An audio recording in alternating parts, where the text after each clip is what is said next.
영화 더 테너 리리코 스피토라고 하는 영화가 있습니다. 저 영화는 테너 배재철 집사의 이야기입니다. 2003년 더 타임즈로부터 100년에 한 번 나올까만한 목소리라고 하는 그런 극찬을 받았던 사람이 바로 저 배재철 집사입니다. 배재철 집사는 동화 콩쿠르에서 1등을 한 뒤 이탈리아로 유학을 가서 베르디 국립음악원을 수석으로 졸업하고 세계적인 콩쿠르에서 연이어 입상하며 테너로서 입지를 굳힙니다.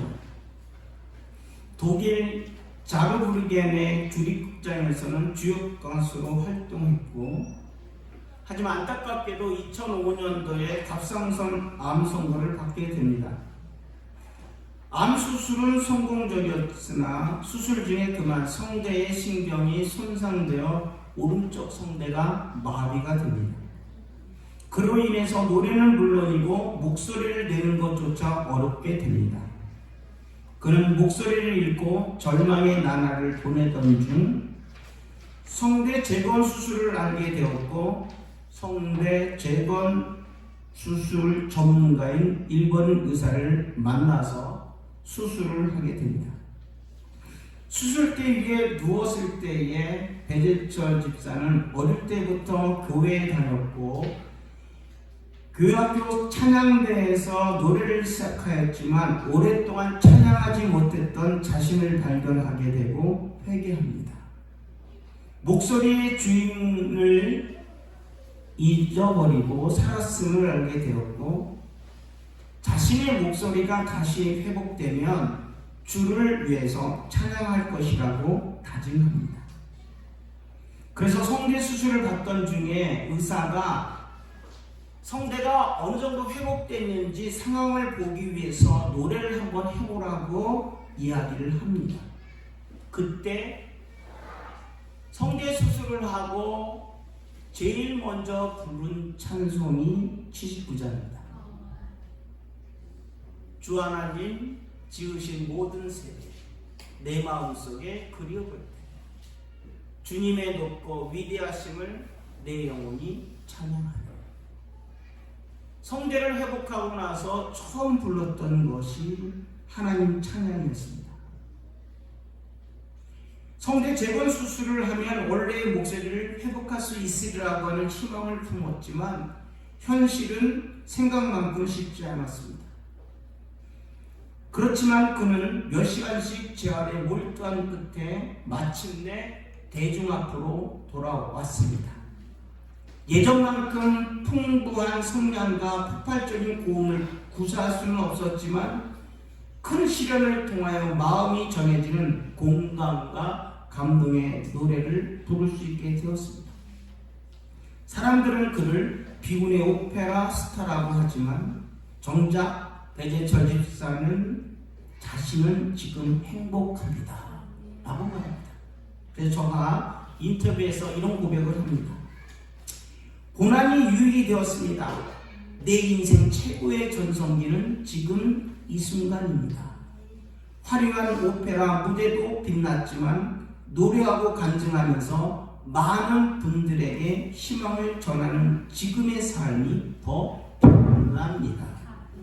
숨을 쉬고 목소리가 나오는 한 주님을 찬양하고 전하는 행복한 꿈을 품고 희망을 노래하겠습니다.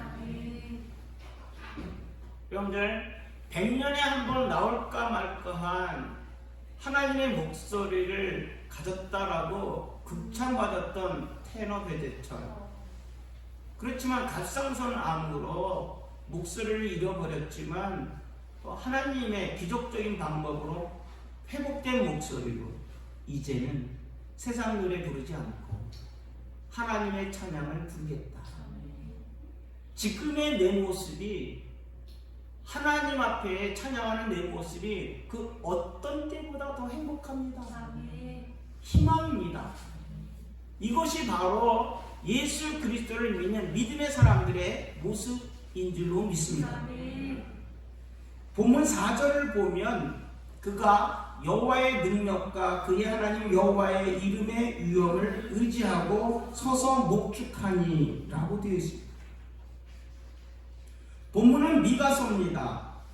미가는 이 미카야라고 하는데 이 뜻은 누가 하나님과 같은가 라는 말입니다.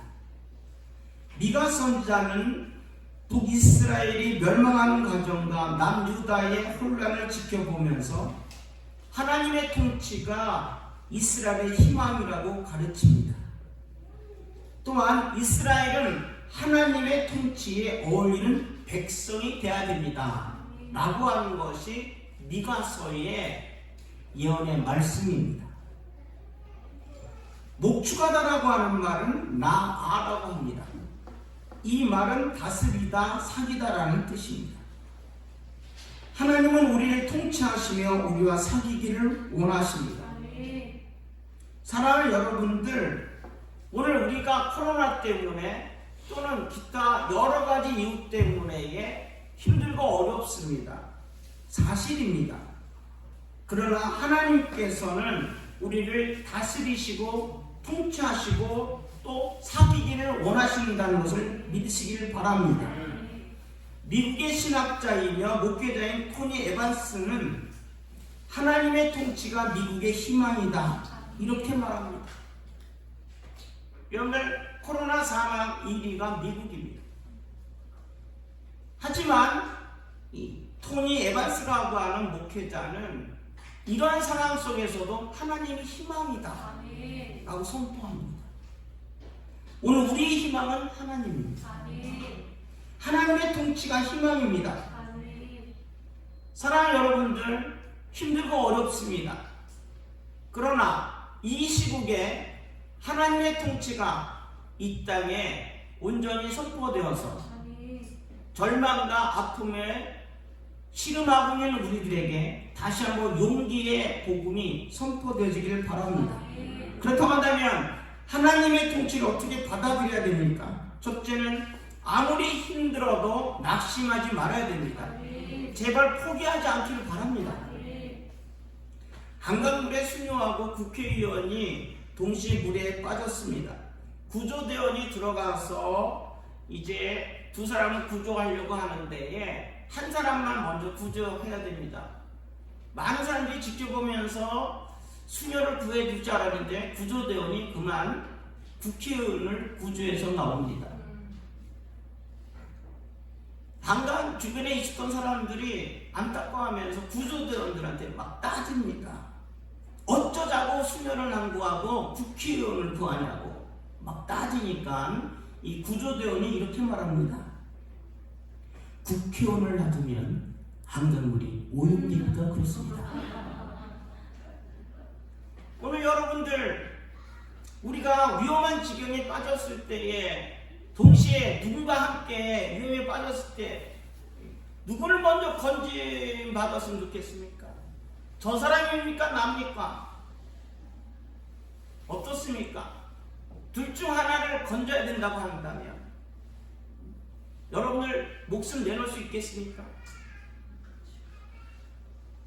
사랑하는 여러분들, 하나님께서 보호하십니다. 하나님께서 다스리십니다. 하나님 앞에 죽고 사는 문제에 맡기는 우리 모두가 되길 바랍니다.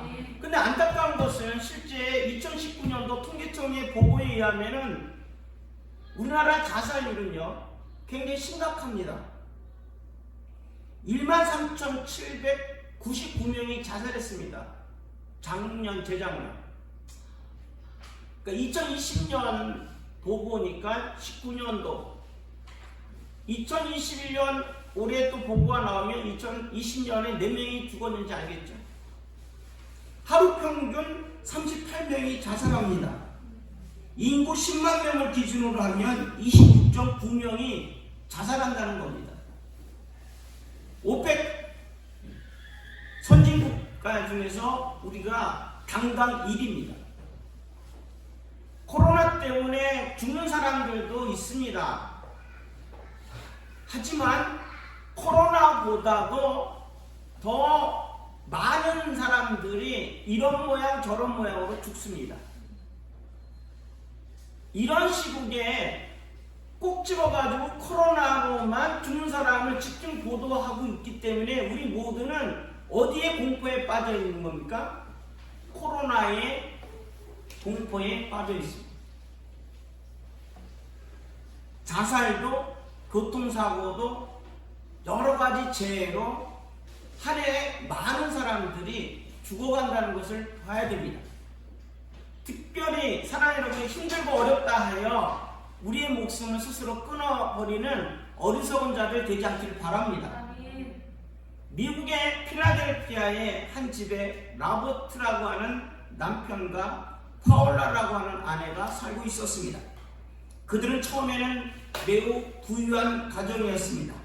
하지만 어떤 사건에 연루되어 가진 재산을 다 잃어버립니다. 부하게 살다가 갑자기 가난하게 되다 보니 너무 어려웠습니다. 더군다나 이 부부는 하나님에 대한 소망도 없었습니다. 어느 날 부인이 경찰서에 전화를 했습니다. 여보세요? 방금 제가 남편을 권총으로 쏴 죽였어요. 남편이 자꾸 자기를 죽여달라고 했어요. 이제 저도 죽으려고 해요. 함께 죽기로 약속했거든요. 우리 부부가 죽고 난 다음에 죄송하지만 뒤처리를 부탁해요. 특별히 부탁할 사람이 없어서 그래요. 죄송해요. 저희 집 주소는 어디예요? 19센터에서 이 전화를 받고는 되돌려서 듣고 주소가 어딘지 확인하여 구조팀들이 그 집을 방문했더니 이미 부부는 죽어 있었어요.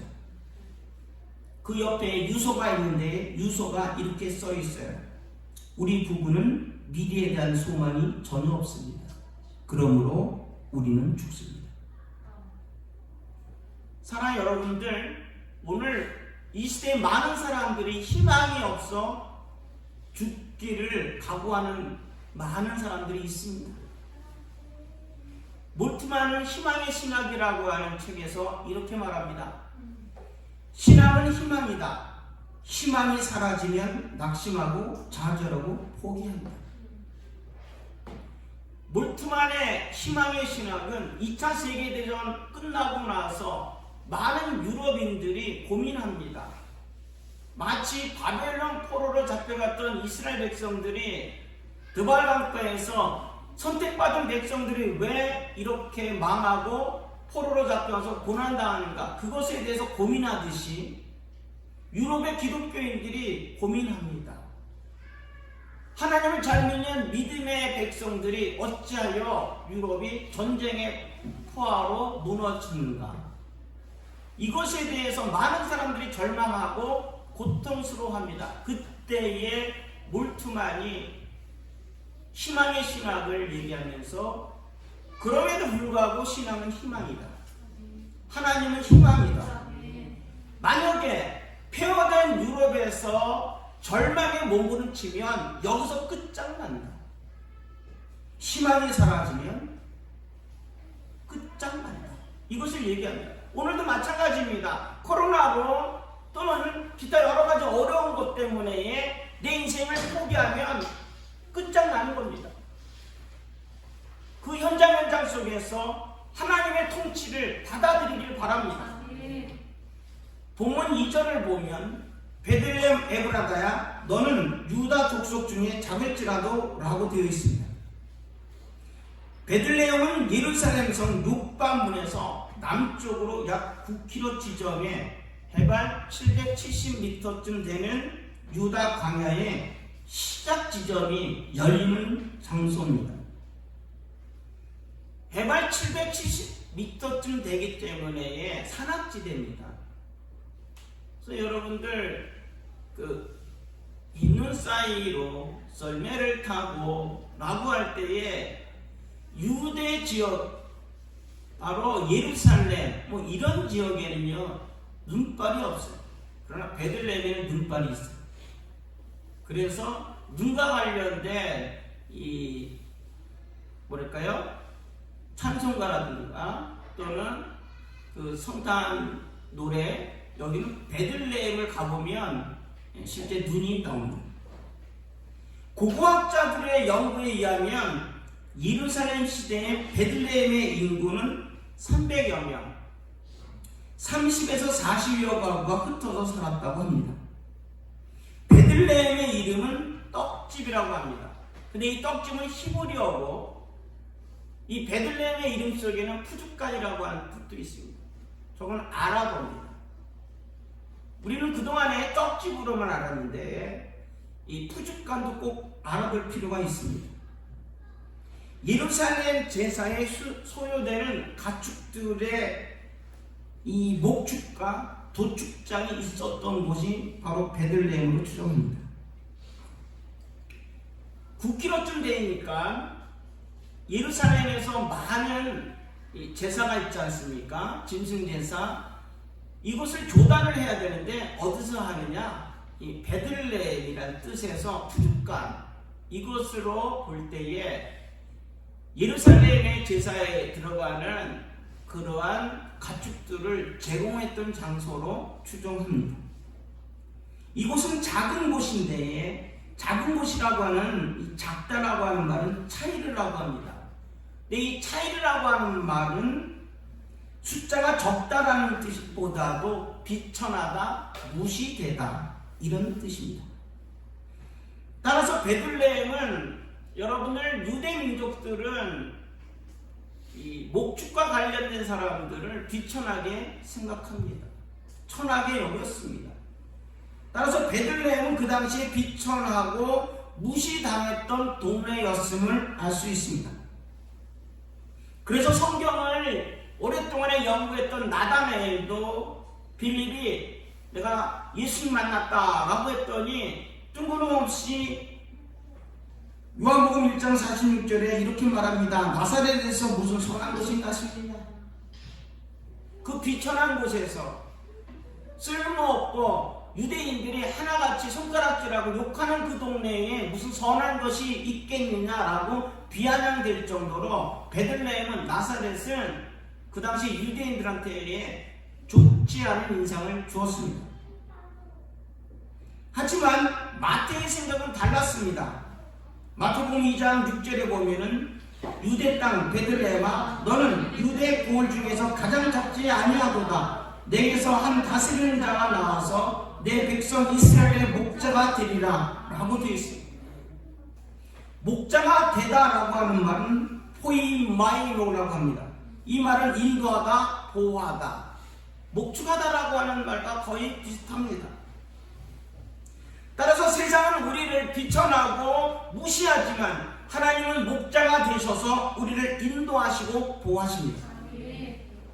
사랑하는 여러분들, 아무리 어려워도 아무리 힘들어도 낙심하거나 포기하지 않길 바랍니다.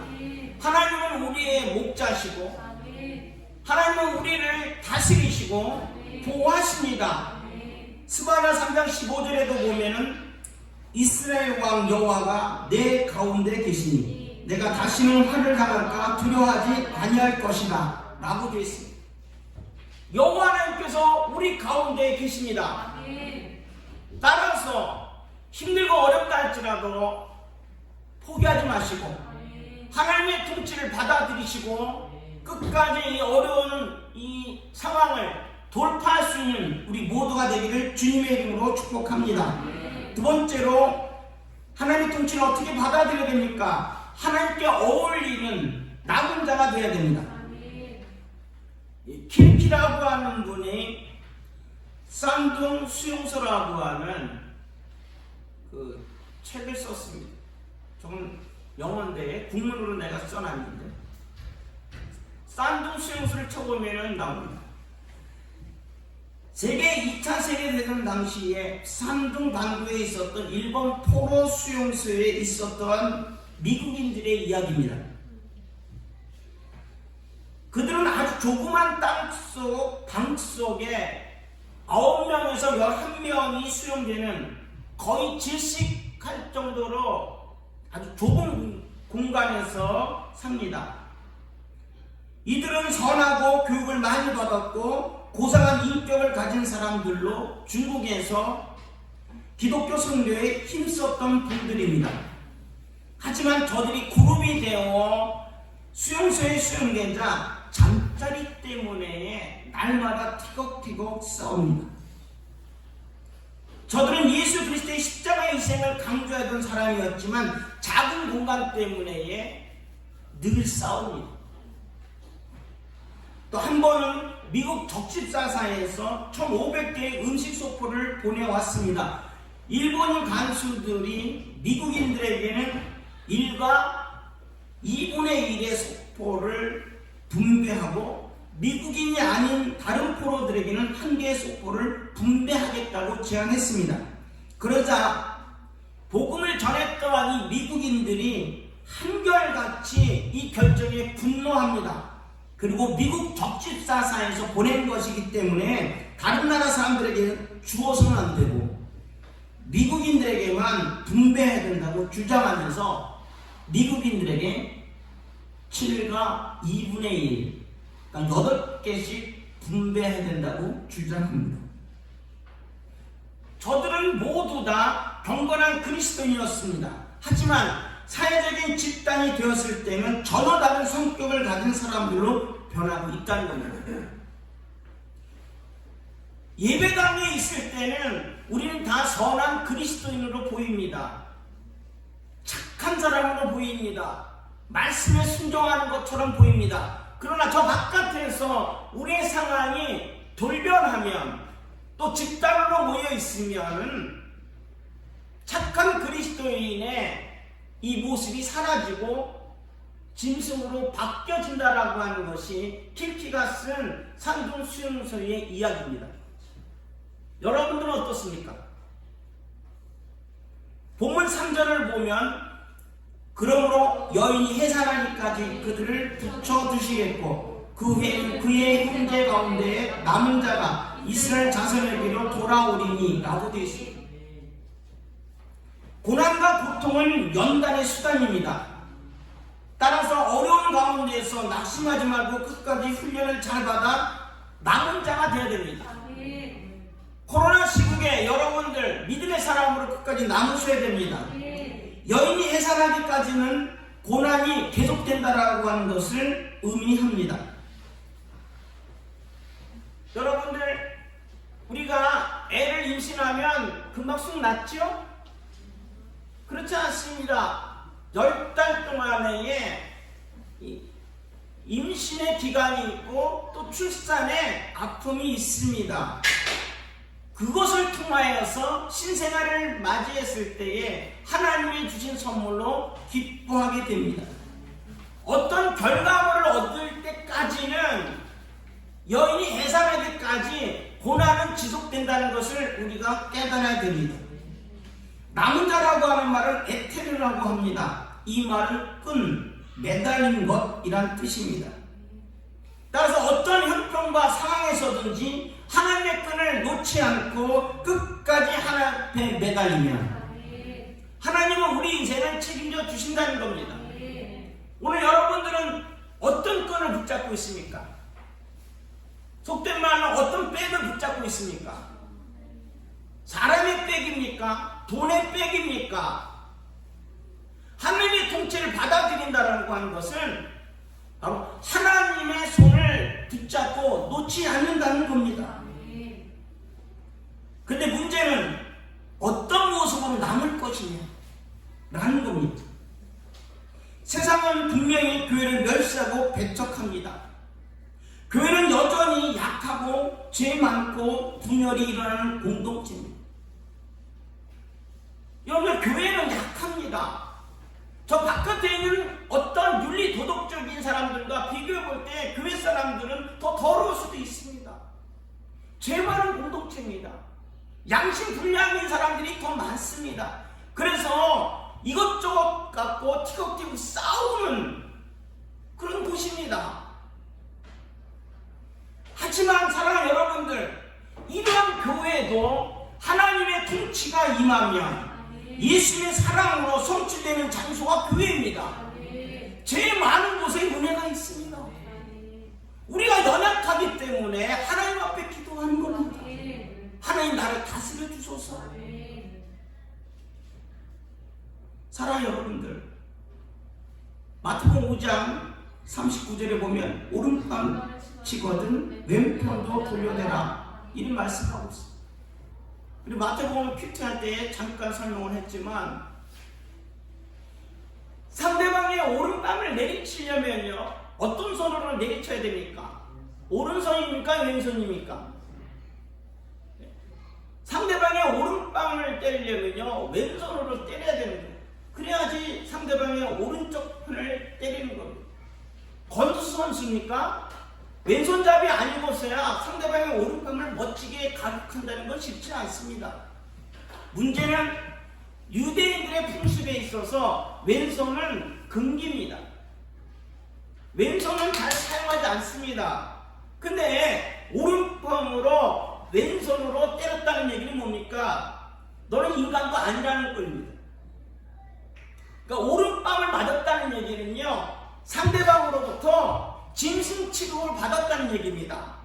자, 그런 상황 속에서 왼뺨도 대라는 겁니다. 정정당당하게 오른손으로 나를 또 때리라는 겁니다. 오늘 우리들의 삶은 그렇습니다. 때리고 가혹한 행위를 하고 맞으면 됩니다. 하지만 인격적으로 모독하고 짓밟을 때에 당하는 그 고통은 얼마나 심각합니까? 근데 그런 것들도 참으라고 성경은 이야기합니다. 네슬리 뉴비키는 오픈 시크릿이라고 하는 책에서 이렇게 말합니다. 복음의 진정한 승리는 교회가 강할 때 얻어지는 것이 아니라 오히려 멸시와 배척을 받는 상황에서 믿음을 지킬 때 얻는 것입니다. 교회가 힘이 있어서 교회를 핍박하는 사람들과 맞대응해가지고 상대방을 제압하여서 승리하는 것이 교회의 승리가 아닙니다. 로마의 박해에서도 교회는 얻어맞으면서 끝까지 하나님만을 바라보고 하나님의 통치를 기대하면서 나갔을 때에 로마가 오히려 복음으로 정복된 겁니다. 복음의 역사는 그렇습니다. 교회의 승리는 교회가 힘이 있다고 해서 되는 것이 결코 아닙니다. 오늘 코로나 국면에 유난히 교회가 선교단체가 언론의 문매를 받습니다. 이 상황 속에서 사랑하는 여러분들 하나님의 통치를 바라봅시다. 하나님 우리 교회가 으쌰으쌰 연대해가지고 세상 언론과 한번 붙읍시다 이런 엉뚱한 생각하지 마시고 하나님이 우리를 다스려 주소서, 하나님이 우리의 목자가 되어 주소서. 그래서 이 시국을 하나님의 말씀으로 이기게 하옵소서. 이러한 우리 모두가 될 수 있기를 주님의 이름으로 축복합니다. 마지막으로 세 번째는 하나님의 통치를 어떻게 받아들여야 됩니까? 하나님의 통치 아래 있는 사람들은 창백해 됨을 믿으셔야 됩니다. 물에 빠진 예수쟁이라고 하는 꽁트가 있습니다. 오직 예수 그리스도만이 나의 구주라고 확실히 믿는 크리스찬이 있었습니다. 근데 이 사람이 어쩌다 물에 빠졌습니다. 지나가는 행인이 줄을 던져 주었습니다. 근데 그걸 거절합니다. 인명구조반에 모터보트가 왔습니다. 근데 그것도 거절합니다. 마지막으로 해안경비대 헬리콥터가 줄사다리를 내립니다. 그것도 거절합니다. 그래서 뭐라고 얘기하냐면 오직 주님만이 나의 구원자. 그러고는 물에 빠져 익사해 죽습니다. 죽은 다음에 눈을 떴더니 천당입니다. 마지막 나온 예수님께 분명히 얘기합니다. 뭐라고 얘기하냐면 자신은 굳센 믿음을 지켰는데 왜 구원해 주지 않습니까? 라고 예수님께 따졌습니다. 그때 예수님께서 안타까운 얼굴로 쳐다보면서 이렇게 말씀합니다. 그래서 내가 행인도 보내주었고 모터보트도 내주었고 그 동원하기 힘든 이해됩니까? 얼마 전에 헬기 떴다가 코로나 의심 환자라고 해가지고 돌아가가지고 죽었잖아요. 구하기 힘든 헬리콥터도 보내주었는데 도대체 나보고 어쩌라는 거냐? 라고 예수님께서 말씀하셨다. 여러분들, 하나님의 통치를 받아들이는 건 받아들이는 거 맞아요? 하나님의 통치를 받아들이는 자는 분명히 뭐라고 되어 있어요? 창대케 된다라고 말씀하고 있어요. 누구의 통치를 받고 있어요? 로버트 웰딩어라고 하는 유명한 이 하버드 대학교의 정신과 교수가 있습니다. 하버드 성인개발연구소 소장인데 이분은 행복에 대해서 1938년부터 75년간 남성 724명의 인생을 추적해 옵니다. 지금도 합니다. 그러니까 미국의 연구라고 하는 것이 얼마나 오랫동안에 집요하게 다양하게 하고 있는지를 알 수 있습니다.